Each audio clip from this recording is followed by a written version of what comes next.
ustedes, apreciados hermanos y amigos. En esta oportunidad quisiera que compartiéramos la lectura que se encuentra en el libro de Isaías, el capítulo número 52, el verso número 6.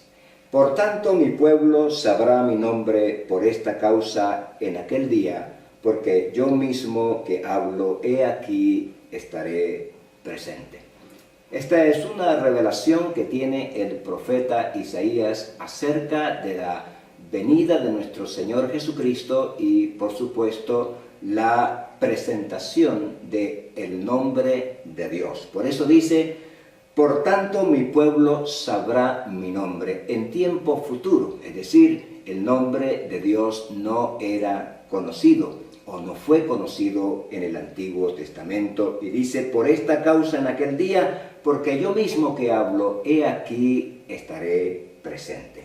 Y es que en realidad en el tiempo antiguo los patriarcas no conocieron el nombre de Dios. Dios se reveló a ellos como el Padre de Abraham, de Isaac, de Jacob. Le conocían como el Dios Todopoderoso, como el Omnipresente, como el Omnipotente, es decir, en todas sus virtudes. Y cuando le preguntaron a Dios por su nombre, nosotros a través de la Escritura podemos observar que evadió o no quiso hacerlo, dice la palabra de Dios en el libro de Génesis, en el capítulo número 32, cuando Jacob lucha con el ángel en Peniel. Por supuesto, sabemos que era la presencia de Dios, el ángel de Jehová, una teofanía, una manifestación de Dios. Y la Escritura nos dice, y el varón le dijo, o dice el verso 27, y el varón le dijo, ¿cuál es tu nombre? Y él respondió, Jacob.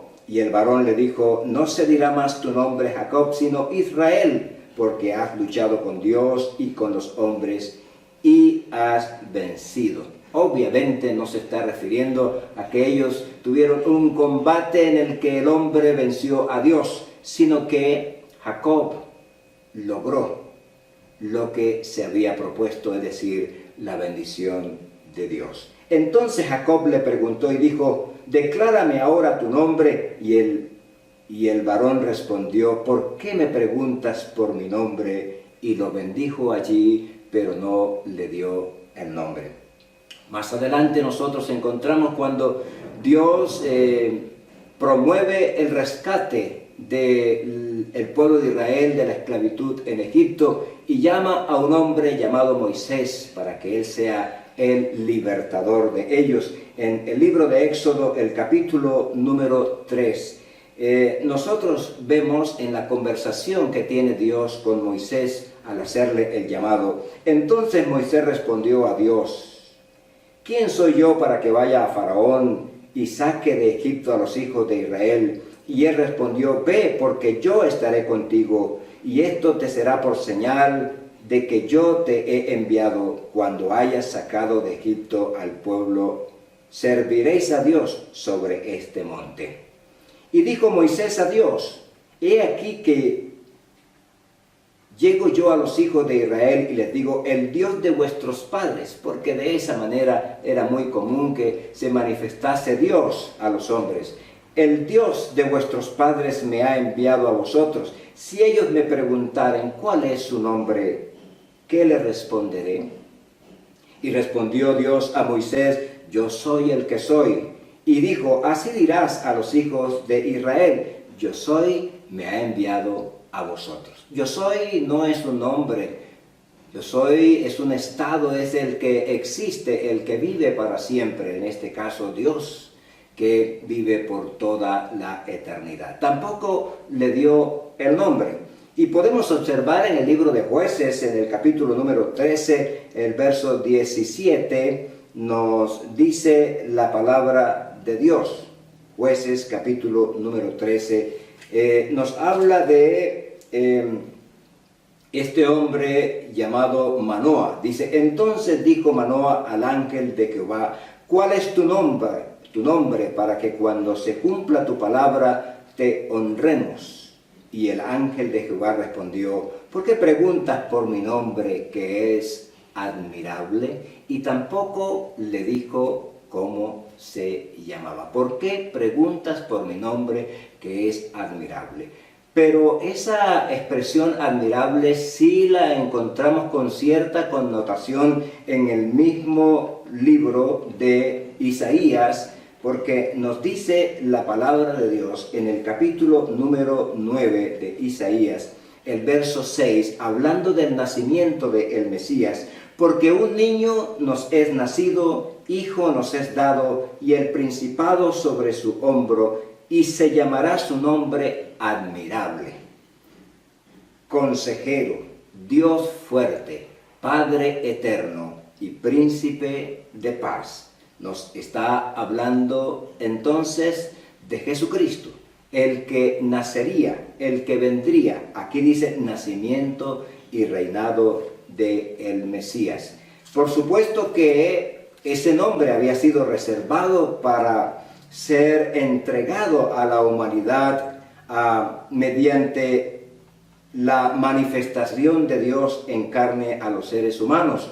Por eso encontramos en el Evangelio según San Mateo, nosotros podemos observar donde se nos habla del nacimiento de Jesucristo en el capítulo número 1, donde dice: el nacimiento de Jesucristo fue así. Estando desposada María su madre con José, antes que se juntasen se halló que había concebido del Espíritu Santo. José su marido, como era justo y no quería infamarla, quiso dejarla secretamente. Y pensando él en esto, he aquí un ángel del Señor le apareció en sueños y le dijo: José, hijo de David, no temas recibir a María tu mujer, porque lo que en ella es engendrado del Espíritu Santo es.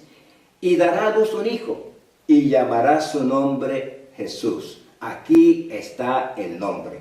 Y llamará su nombre Jesús, porque él salvará a su pueblo de sus pecados. Y todo esto aconteció para que se cumpliese lo dicho por medio del Señor, dicho por el Señor por medio del profeta, cuando dijo: he aquí una virgen concebirá y dará a luz un hijo, y llamará su nombre Jesús, llamará su nombre Emmanuel, que traducido es Dios con nosotros. Y ese nombre fue dado para que a través de él o por él recibiésemos perdón de pecados y alcanzásemos la vida eterna, y también las puertas para recibir la promesa del Espíritu Santo. Es eso lo que nos dice el libro de Hechos de los Apóstoles, el capítulo número 4 y el verso número 11, donde nos dice: este Jesús es la piedra reprobada por vosotros los edificadores, la cual ha venido a ser cabeza del ángulo, y en ningún otro hay salvación, porque no hay otro nombre bajo el cielo dado a los hombres en que podamos ser salvos. El nombre dado a los hombres para salvación es el nombre de Jesucristo. Esa es la razón por la que los cristianos, los creyentes, deben ser bautizados en el nombre de Jesucristo. Es lo que vemos también en el capítulo número 2, cuando el apóstol Pedro da su primer discurso, y dice la Escritura que Pedro les dijo a todos los que se encontraban congregados allí en ese día de Pentecostés: arrepentíos y bautícese cada uno de vosotros en el nombre de Jesucristo para el perdón de los pecados, y recibiréis el don del Espíritu Santo. Obviamente aquí encontramos los primeros bautismos. Dice la Escritura: así que los que recibieron su palabra fueron bautizados, y se añadieron aquel día como 3,000 personas. Capítulo 2, verso 42, 41 y 42.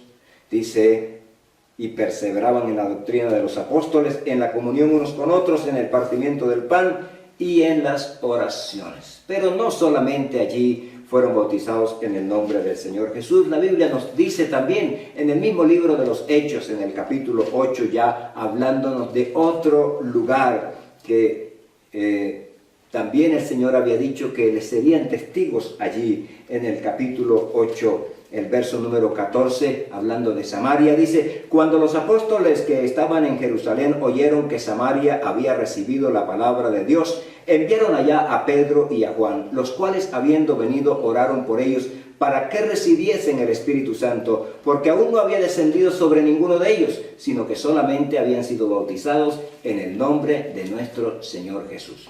Y para quienes dicen que el bautismo en el nombre de Jesús estaba reservado para los judíos, nos encontramos en el capítulo número 10 que hay un hombre que no es judío y tampoco su familia, por supuesto. La Biblia nos habla de Cornelio.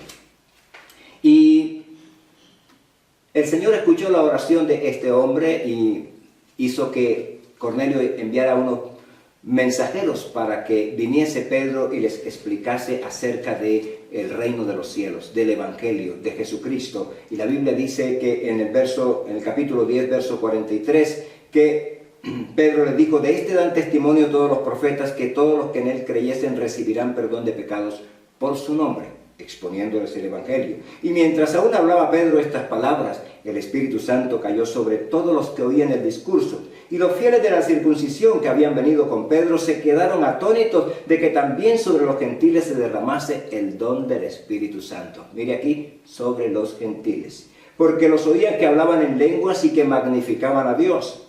Entonces respondió Pedro: ¿puede acaso alguno impedir el agua para que no sean bautizados estos que han recibido el Espíritu Santo también como nosotros? Y mandó bautizarles en el nombre del Señor Jesús. Y puedo darle muchas otras citas. Ahí en el mismo libro de los Hechos, en el capítulo número 19, el apóstol Pablo se encuentra con unos discípulos que no conocían o no sabían que había Espíritu Santo, habían sido bautizados en el bautismo de Juan, en el bautismo de arrepentimiento, pero Pablo les explica por qué se dio ese bautismo y ahora les dice que deben ser bautizados en el nombre de Jesús. E inmediatamente ellos obedecen y habiendo él puesto las manos sobre ellos, recibieron el Espíritu Santo. También el mismo apóstol Pablo, en el capítulo 9 del libro de los Hechos y el capítulo 22, donde él narra su conversión, a él se le dijo: ¿por qué te detienes? Levántate, bautízate y lava tus pecados invocando su nombre. Apreciado amigo, si estás teniendo alguna confusión al respecto, o hermanos, porque a veces hay quienes se cuestionan acerca del bautismo, aquí en las Sagradas Escrituras está toda la verdad. Usted debe ser bautizado en el nombre de Jesús para el perdón de los pecados, recibir el Espíritu Santo y poder tener una conciencia tranquila de que usted es parte en el reino de los cielos. Dios te bendiga, querido hermano, y también